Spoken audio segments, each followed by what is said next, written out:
Hey everyone, this is my 1996 Ford Probe GT, and today I'm going to be going over Megasquirt PNP2 install, so the plug-and-play edition where you don't have to wire up the harness yourself, you just plug it right into the factory harness. Now, my vehicle is OBD2, they only made the PNP for OBD1, so I had to buy the converter kit from Wiring by Scott, which is kind of like an OBD2 to OBD1, which is a little bit backwards considering what most people buy from him. But today I'm going to be going over a little bit of the install, just basic how-to and what I'm doing to get my car running right. A few months ago, I did put the ECU in the car. Now, by in, I just mean it's tucked in back there. I had it hooked up for about 10 minutes, but then I converted it back to the Millennium mass airflow sensor swap. So what you have to do first is take off the center console, which if you look down in your center console, you'll see two screws diagonally. Undo those, the little inner casing pops out from the shell. Now this is the shell that we have. And then there are two other screws that are opposite of the two diagonal screws. So it's kind of a little bit hard to see there. You've got the mounting bracket, you've got two holes right there, and then the other two, one right here, one right there.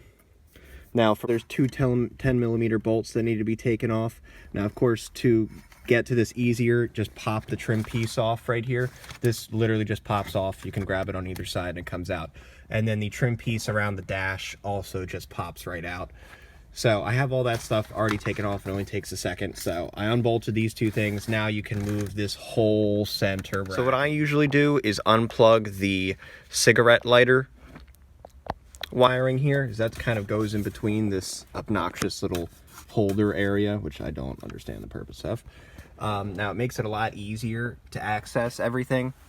The Millennia computer I have here up on top, and then I threw my Megasquirt right below it, so in case I just wanted to swap over really easily. Now I've got the OBD1 to OBD2 harness sitting over here. Let's grab that out. So here's that OBD2 to OBD1 wire harness. It's made by Wiring by Scott, very cheap, and as you can see, very well made.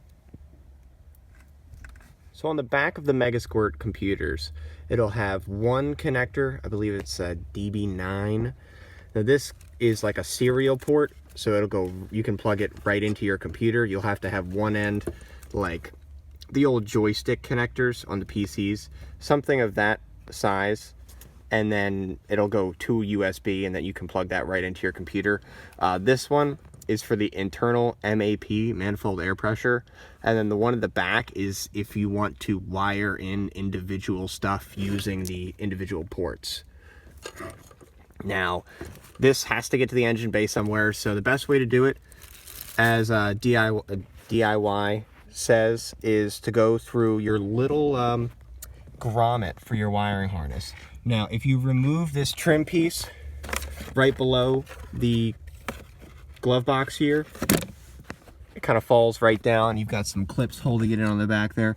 Well, right above that is the wiring harness loom.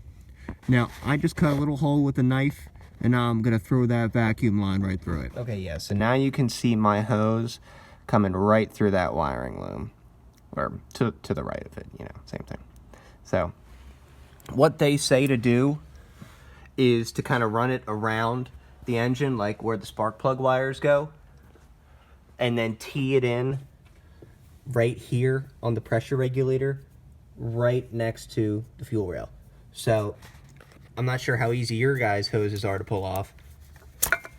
That thing just comes right out. So I've got my T already on another hose that I tried. Well, that hose was junk, so this is why I'm doing it. So where that hose is connected to is the little solenoid right here. You have to get another piece of hose for the T-line, and then it'll get it all hooked up. Now, the Megasquirt gets power from the wiring harness, so all I need to do right now is just make it look pretty and start it up. It's that simple. Now, one of the things the Megasquirt says you can do is you can remove the mass airflow sensor, and you should get a GM intake air temperature sensor. So that'll be the next thing I have to install. From there, it's onto the supercharger. So once you have it all plugged in, you can plug your serial port, the connector in the back I showed you, to USB into your computer. Turn on Tuner Studio, which is one of the programs you're given when you buy the Megasquirt, and you can check out to see what your car's doing. Now, it's that simple. I can show you guys, just start it up real quick.